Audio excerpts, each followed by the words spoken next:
When does a thought become an action? This is the story of what motivates me to reach beyond the everyday and attempt something extraordinary.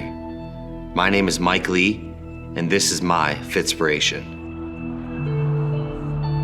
When I'm walking out of the tunnel and there's thousands of people screaming, I say, have fun, Mike, have fun. Because for me, when I'm having fun and I'm flowing and I'm loose, that's when I perform best. When I was about 8 years old, my dad brought me to a boxing gym. I was thrown in the ring with a much older, tougher, more experienced kid. It was around 10. And for 3 rounds, got my butt kicked. I ended up going into the bathroom and I started crying, and I was looking in the mirror and I had a bloody nose. And I'll never forget my dad walking in and saying, Mike, I've never been more proud of you in my life. He told me that, life is about getting knocked down 7 times and getting back up 8. That was a moment that I learned how important it is to get back up, both literally and figuratively.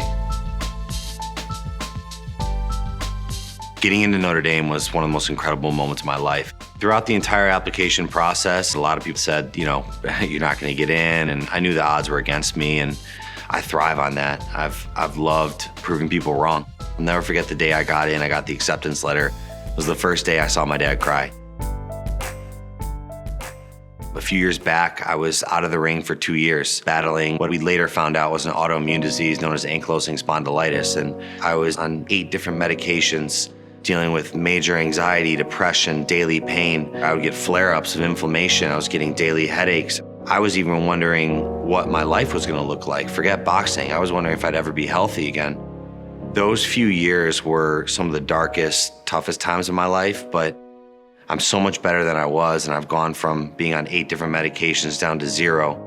For me, really dialing in on my diet, on most importantly my mindset, whether it was meditation or visualization or really kind of tapping into different areas outside of Western medicine, I believe truly got me here today. It's been a really difficult journey. I mean, on top of training and getting punched in the face every day, I have to deal with daily pain. And there's some days I feel like I can barely get out of bed. I keep pushing through because I have this ultimate goal and this vision of winning a world title. And even though I got knocked down for a couple of years from this disease, I'm back. I keep getting back up.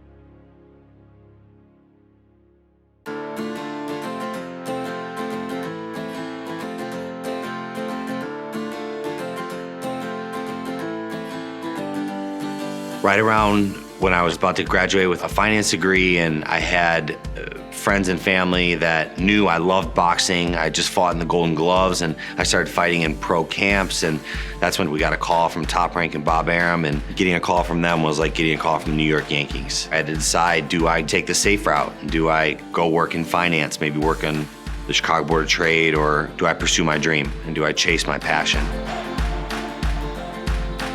And I knew at the end of the day, no matter what, whether my first fight I break my hand and I never fight again, or one day I fight and win a world title, that at least at the end of the day I can go to bed at night knowing that I went for it. So many people doubted that I would get to 10-0, to 20-0, and here we are at 21-0, ready to fight for a world title in front of millions of people. Even though I'm the underdog, I think it's a beautiful position to be in, because I feel like I'm giving it everything I have. It's paid off, and I'm so grateful through all the ups and downs that I took that risk and I just went for it. Being part of the boxing team at Notre Dame, not only as a fighter, as an athlete, but just as a human being, really matured me, and there was a sense of giving back and charity that I started to learn about and really appreciate.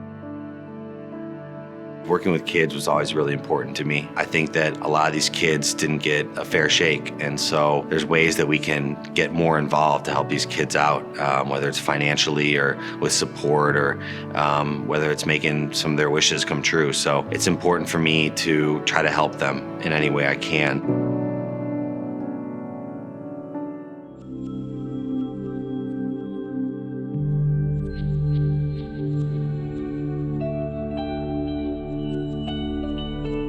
I've learned so much about my body between diet and recovery and different modalities to help with inflammation. And I found all these little tools, whether it's an infrared sauna that I have in my home, I use constantly on a daily basis. I'm doing some type of meditation or visualization. I'm constantly either doing cryotherapy or ice baths, so I figured it'd be great to do it right at home. And I ended up just buying an industrial freezer that I bought from a restaurant and filled it up with water. And after a long day of sparring or training, hopping in that cold tub is phenomenal. It pushes out lactic acid, helps with inflammation, and it's a good mental tool for me. It's good mental practice for me. Whether it's a cold tub or whether I'm fighting in front of millions of people, it's all about having enough mind control that you can tell your body how to react even though you're in this fight or flight moment. It kind of gives me that mental discipline.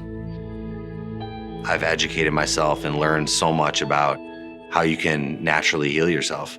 That's how CBD came into my life. I ended up trying it a few years ago and absolutely fell in love with it. And I remember calling my sister and telling her, we got to spread this message. You know, CBD is all natural and cannabidiol comes from plants and comes from the hemp plant. We ended up co-founding Sole CBD. We have a lot of different CBD products. We have some tinctures. We have pain creams you can put on your joints and elbows that I use almost every single day in training. We have bath bombs. People say, wow, this changed my life, or I'm finally getting a good night's sleep, or my son finally got through school without having an anxiety attack. Hearing these testimonials from people about how our company and our products helping people, it's such a dream come true.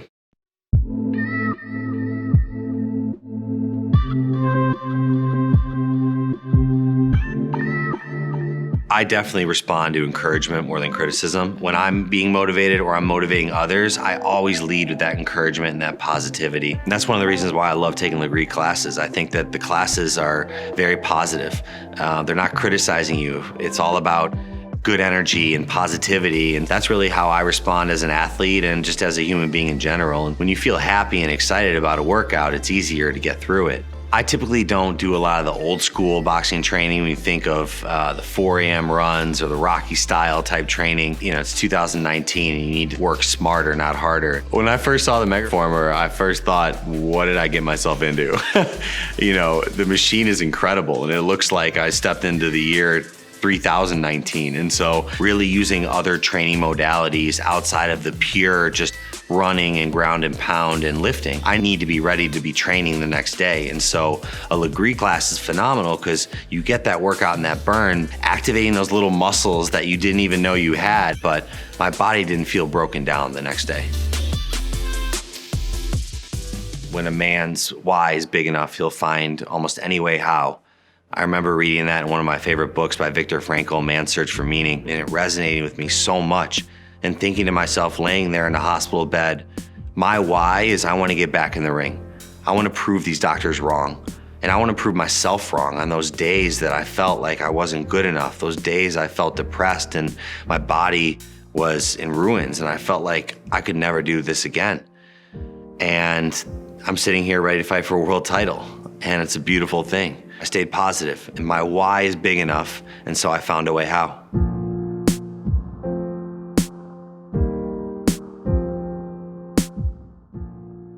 I think setting goals is really important. Obviously, my main goal has been to win a world title, and I have other goals outside of boxing, whether it's growing my business or getting involved with more philanthropy. I always set a big goal. Then I figure out, okay, let's work backwards and try to figure out how many steps does it take and what route do I need to get to accomplish that goal.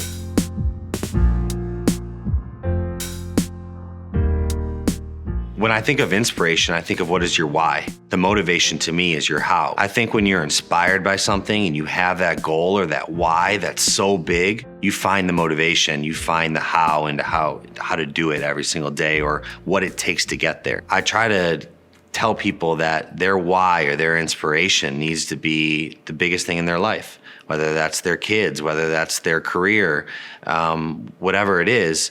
When that why is big enough, they'll find any way how.